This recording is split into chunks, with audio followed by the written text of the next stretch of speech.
Calisthenics is great to build up an athletic body, increase your strength, get more mobile, and improve your coordination, stability, and body perception. Instead of only showing you exercises and movements like push-ups, pull-ups, and dips, which you can see in every beginner video, this video will show you a comprehensive overview of exercises which will prepare your whole body in different areas. This is not only about improving strength or building muscle. These exercises will also work on your mobility, which is important for skills like the handstand, the L-sit, pistol squats, and many others. They will also allow you to build up well-prepared tendons, ligaments, and joints. This is important to stay free of injuries, especially when you progress to advanced movements later. The first kind of movement we take an eye on are supporting exercises. Supporting can be done in many different positions. It's everything where you are above the place you rest on. You can support yourself in a dip support position, in a handstand position, in a bridge position, in a push-up support position, or in a side plank position. They all have one thing in common. You have to stabilize your body against the gravity, because the center of gravity is above the point where you rest on. This is really important because if you don't activate your muscles to stabilize yourself, you have to deal with unnecessary pressure when the joints get compressed under the load. The different support positions will activate different muscles and have different benefits. In a push-up support position, you will activate your whole anterior chain by pushing your arms into the ground, move your shoulder blades forward, tilt your pelvis backwards, rounding your spine, and keep your legs straight.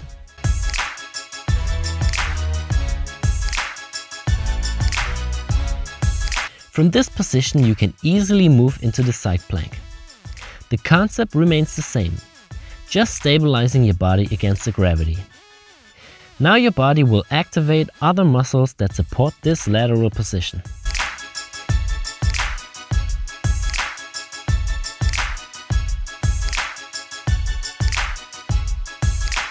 The opposite of the push-up support position in terms of muscle activation and of course spine, shoulder, leg and arm movement is the bridge position. You will now work on your whole posterior chain, while stretching the anterior one.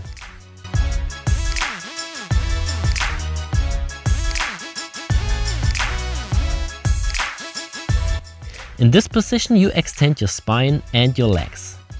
Your arms are extended and behind your body. The goal is to raise your body as high as possible while bringing your shoulder blades together. You can do this movement with bent or extended legs, while the extended version is the harder one. The next position is the dip support hold. Here you push your shoulder blades down, keep your body under tension and extend your arms without resting in your joints.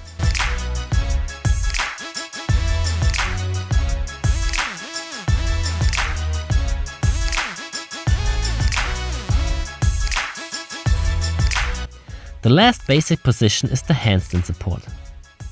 For a beginner we suggest to do the pike stand, because it's much easier and you don't have to deal with the high pressure of your whole body weight and the difficulty of balancing. Here you push your shoulder blades upwards and aim for a vertical upper body and open shoulders. For the most people it's very hard to open up their shoulders, because of their leg and shoulder mobility and stability in this position. In addition to these exercises, we suggest you the push-up and dip support hold on rings. Now you might think that rings are not for beginners, but you would be surprised how quick you will improve when it comes to stabilizing yourself in those positions. Doing your support holds on rings will increase your intermuscular coordination and joint stabilization a lot. This is really great for all upcoming tasks your body has to deal with when doing calisthenics. So start as early as possible with it. If you get used to these positions on rings, you can also add an external rotation. This looks quite easy, but it's really hard. The external position will work on your biceps, strengthen all ligaments around your elbows, and will activate your rotator cuff, which is really great for a strong and stable shoulder. All those positions focus on straight arms, and it's important to learn them first before you start with movements like push-ups or dips. But of course you can also support yourself with bent arms. Later, when you progress, you will see that there are many options for supporting positions.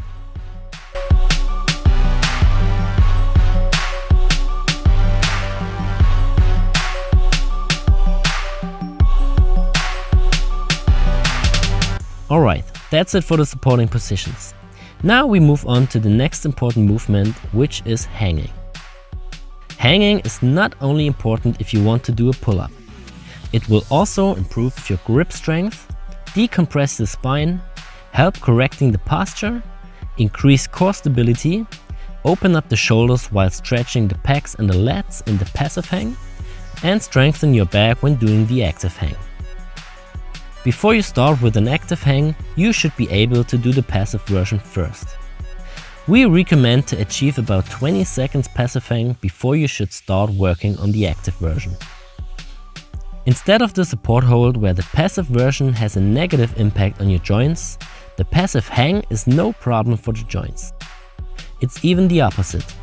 A passive hang will lead to joint traction, and this can be positive if you have shoulder and mobility problems. When it comes to the passive hang, you should aim for a hollow body position. This means you tilt your pelvis backwards, engage your abs, flex your spine as much as possible, and open your shoulders. This position is very good to work on your shoulder flexibility by stretching your lats and pecs.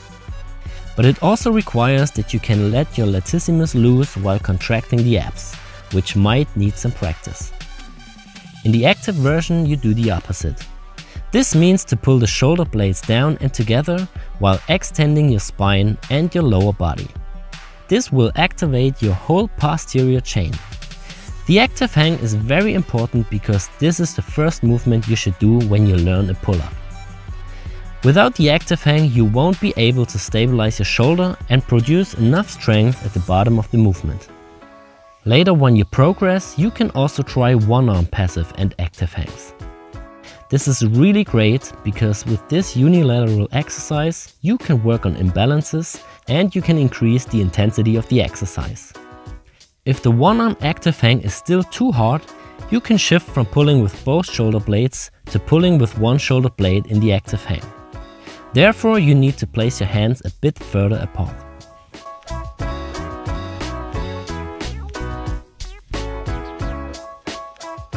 The last movement is about the lower body, and it's no surprise that we recommend the squat.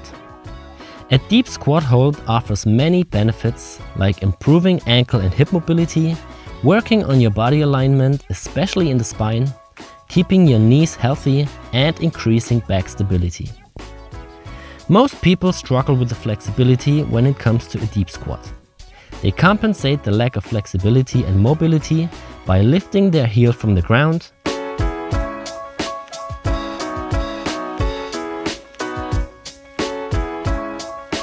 by bending their bodies forward,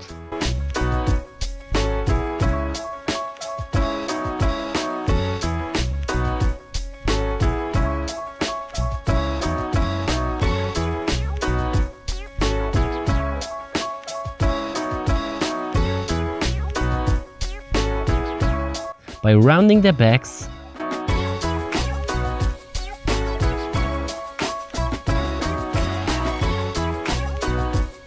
and by rotating their knees inwards.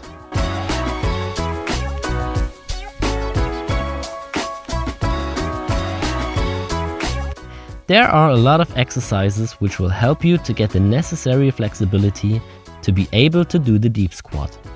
But the simplest and in our mind best exercise is the deep squat position itself while you hold yourself onto an object. The object allows you to get into the position without falling backwards. So grab a bar, a beam or something else and go as deep as possible while holding the tension. Extend your spine and aim for an external rotation of your legs. Your feet are evenly placed on the ground and your knees travel slightly forward. The deep squat position is important to train if you want to continue with archer or pistol squat training someday. But even if you don't have this goal, you should include it into your workouts. As a beginner, start with the exercises of this video until you created a solid foundation of your strength, and then you can move on. If you now ask yourself how to continue after your preparation, with how many sets and reps and how much rest time, you should take a look into our workout programs from level 1 to 5. Train with them for up to 1.5 years and improve yourself step by step with the right progressions, methods and rest. If you have further questions on the topic, please leave a comment. Thanks, Alex.